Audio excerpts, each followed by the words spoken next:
Le président Thomas Sankara me disait toujours, mais quand est-ce que tu vas passer derrière la caméra?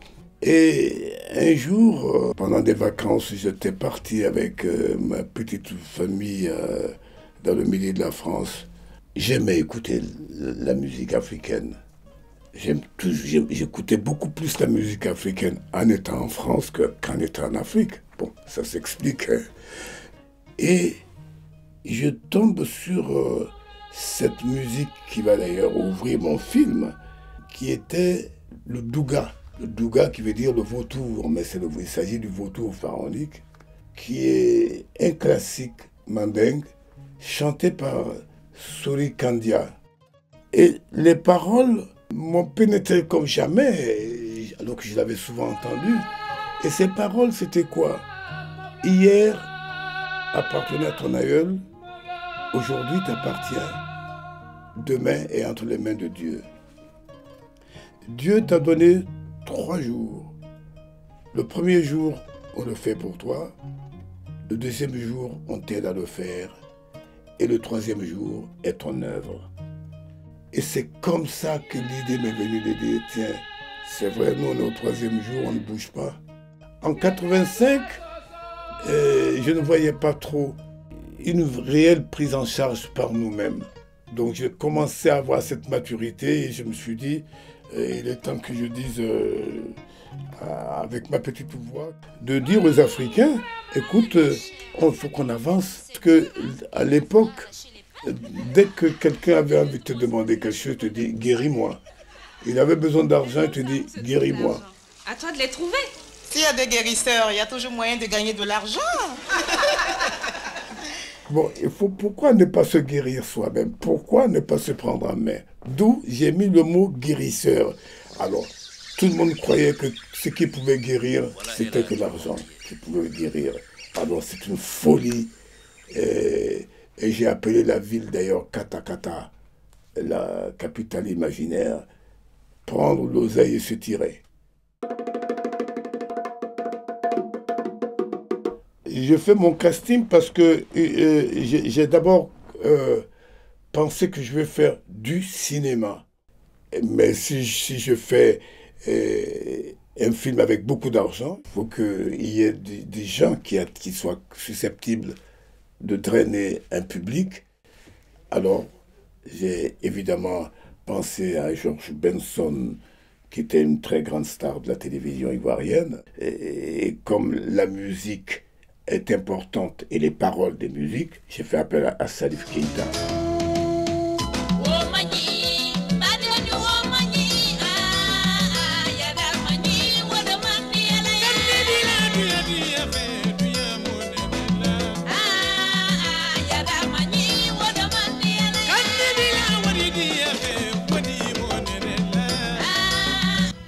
Alpha Blondy vient avec les Corinthiens tirés de la Bible.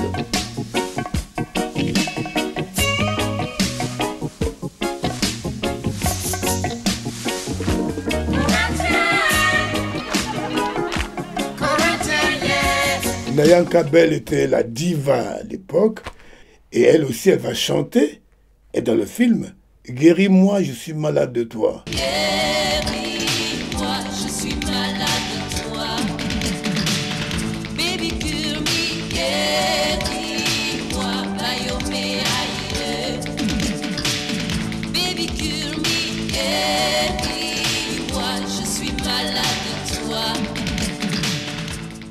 Et il y a Samvi Panou, qui est un très grand acteur béninois. Il y a Ebouklé Kodjo, qui était aussi un très grand acteur, qui avait eu déjà de prix d'interprétation. J'ai fait appel à des comédiens professionnels. Je suis moi-même déjà un comédien, donc il est évident que je donne la part belle aux comédiens. Et mon personnage, personne n'en voulait. Je vais faire un rôle que rarement un réalisateur me donnerait. Alors qu'effectivement, c'est de ça dont j'ai besoin. C'est comment, dans des rôles transcendés, j'étais méconnaissable. J'avais composé ce personnage et puis c'est ça que je voulais. Et les autres personnages, j'avais des gens pour les jouer. j'ai écrit mon film en images. Sincèrement, en autodidacte, j'avais écrit des choses comme je les sentais. J'ai pris ma décision. Voici le plan du parcours.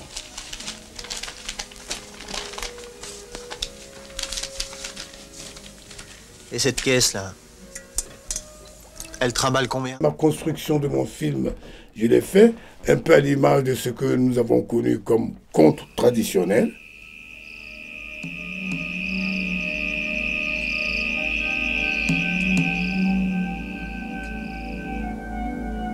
Les chansons, les messages passent dans les chansons d'un conte. Et les films indiens que nous avons vus beaucoup, il y a toujours de la musique. Eh bien, dans Les Guérisseurs, c'est ce que je vais faire aussi.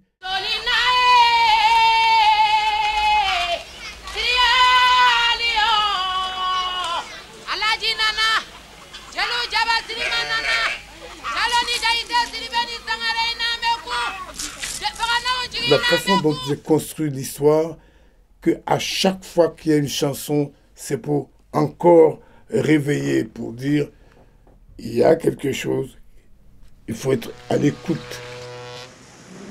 Et je tourne avec la caméra 35 toute neuve que le président Thomas Sankara venait d'acquérir pour son pays.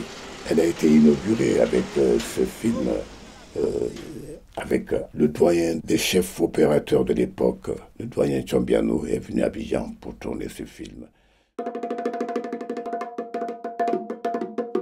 Ça a été un budget lourd à l'époque, 1 milliard de francs CFA lourd de l'époque, avant la dévaluation. Ça fait nos 2 milliards d'aujourd'hui. Et en 87, il fallait les réunir.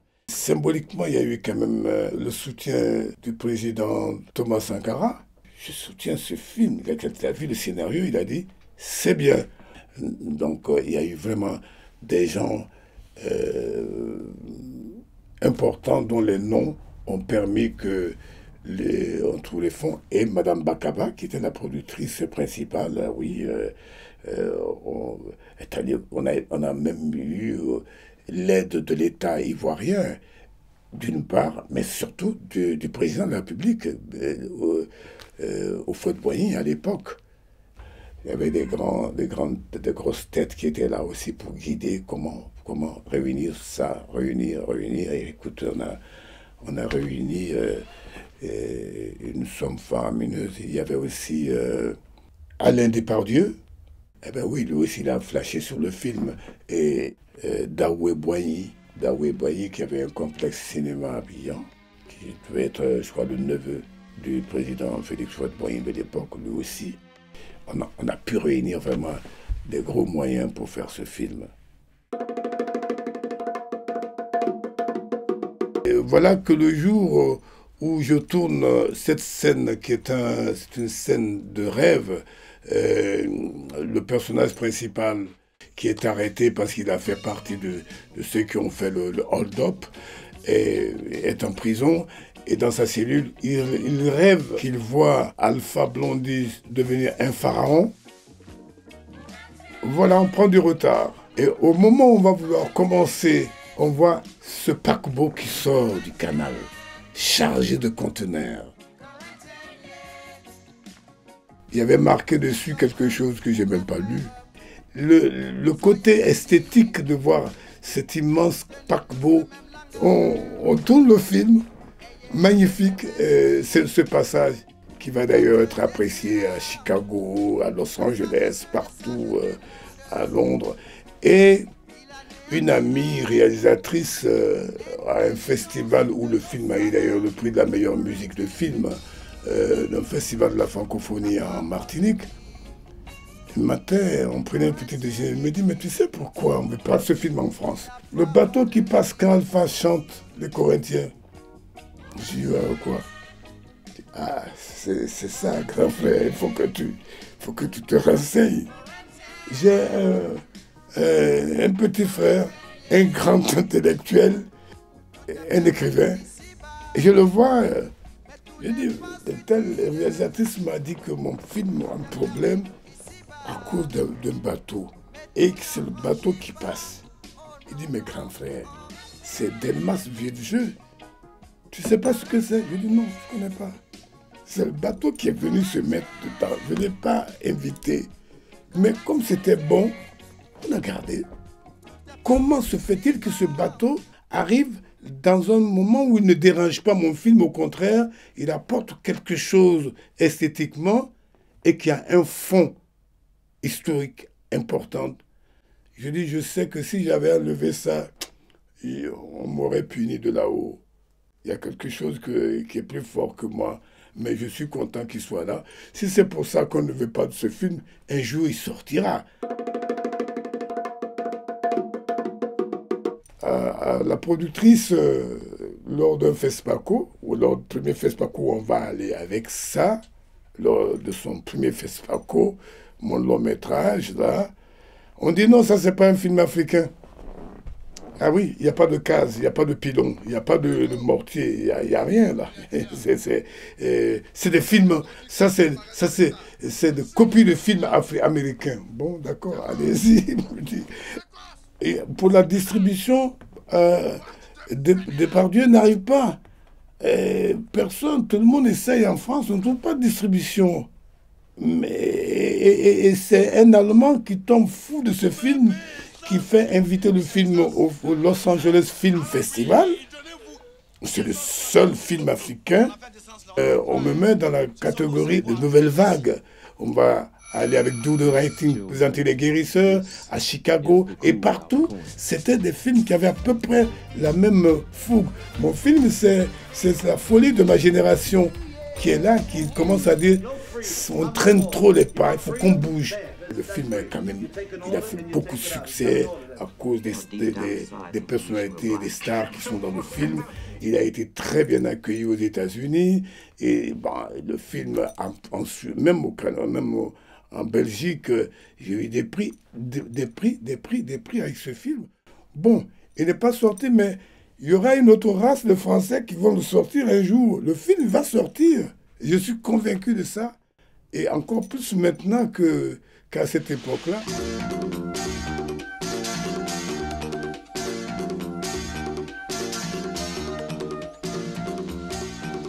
Quelqu'un m'avait dit à l'époque, oh, peut-être d'ici, il faut telle année, il faut encore dans tel nombre d'années, peut-être ton film, il sera compris, c'est Jean Rouge. Et on l'a invité à une projection privée. Après le film, il a dit, ce film est bourré de talent. Ça m'a touché, parce qu'effectivement, il y a son influence dedans. Et les cow-boys, les personnages de cinéma. Parce qu'on voyait dans nos rues des gens qui incarnaient des personnages de cinéma. Hein.